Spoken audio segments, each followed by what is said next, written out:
Coming up on Mountain News at 6, Congressman Hal Rogers was in Floyd County today. Details about that visit. And staff and volunteers with one nonprofit are celebrating its 60th year as an organization. Highs today were in the 90s and the warming trend will continue throughout the week. Details in a few minutes. Dedicated to Eastern and Southern Kentucky, this is WYMT Mountain News at 6. Congressman Hal Rogers spent the afternoon with leaders in the Big Sandy region, sharing updates from Washington and plans for the future. WYMT's Buddy Forbes shares highlights from Rogers' visit to Floyd County. Congressman Hal Rogers says Eastern Kentucky is blessed with leaders who are working to invest, invigorate, and industrialize. We're maintaining an even keel as we continue our work to recruit more industry and jobs to our region, control the flooding that destroys us every year, it seems, and perfecting our homeland security. The congressman spoke to community leaders at the Big Sandy Area Development District Tuesday, with topics ranging from expanding the roads that bring people to the mountains to rebuilding and re-strengthening the region after the July 2022 flood. So that flood relief and hopefully preventing future flooding is consuming a lot of our attention. Rogers underlined efforts to implement new flood prevention measures, shared his hopes to help develop the region, and cited a need for more high-tech communication investments for area first responders. I want to be sure that they have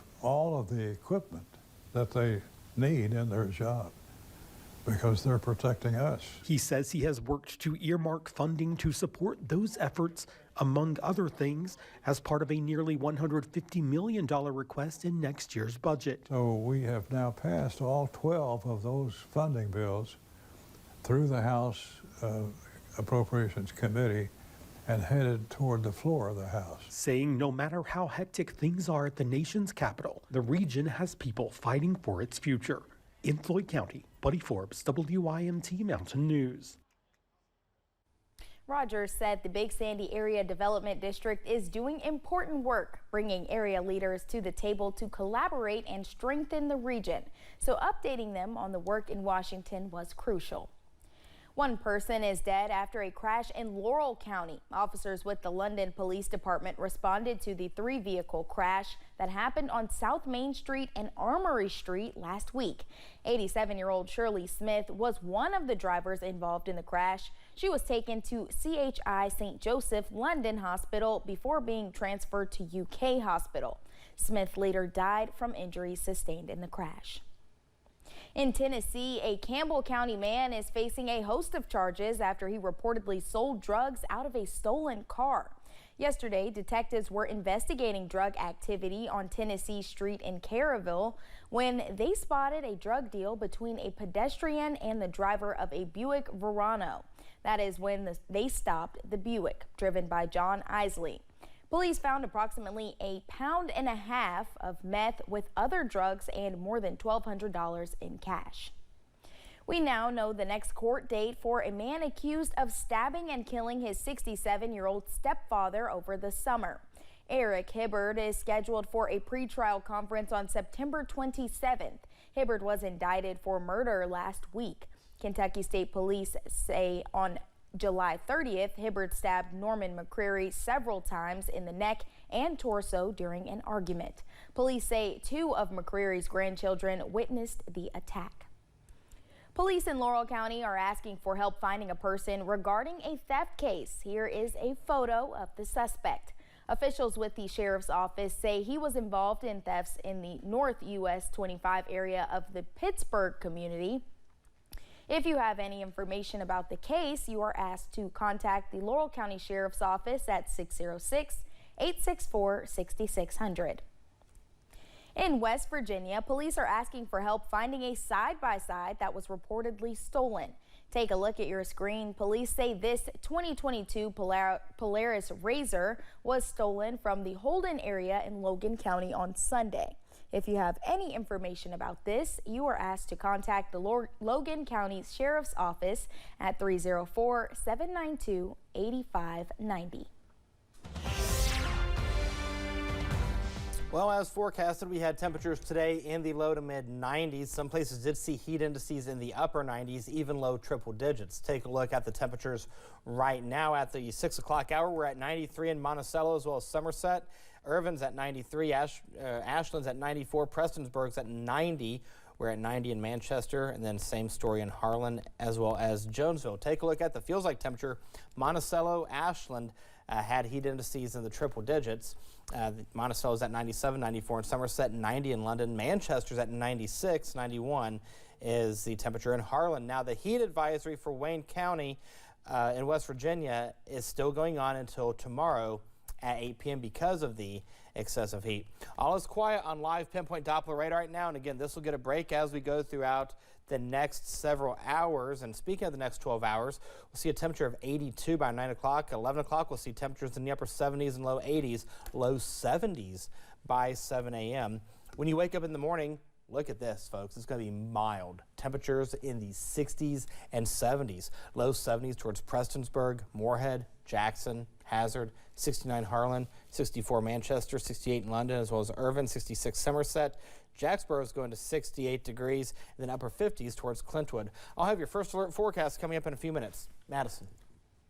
All right, Eric, thank you.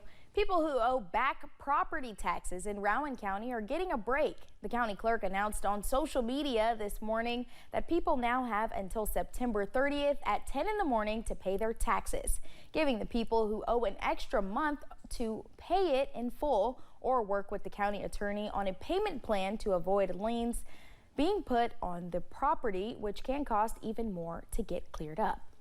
Staff and volunteers with Christian Appalachian Project celebrated its 60th year as an organization. WYMT's Chandler Wilcox tells us how the nonprofit has impacted Eastern Kentucky.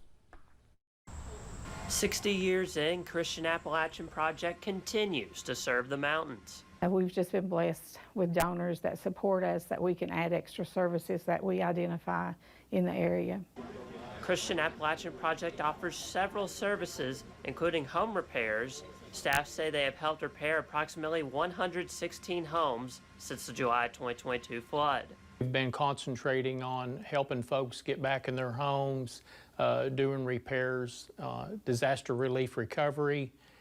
We actually just completed over the last couple months all the programs, the jobs that we had opened. Morrow says a lot of those repairs are done with the hands of volunteers. Either that being the college kids that come and work during WorkFest time, or in our church groups and other organizations. We have a lot of companies that we partner with, and they send their employees. Their mission in that work is building hope and transforming lives through God's love.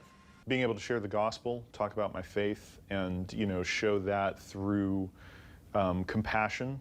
That's what we're doing here at CAP, is just trying to show Christ's love. Staff say they are always looking for more volunteers to help in their efforts. In Floyd County, Chandler Wilcox, WYMT Mountain News.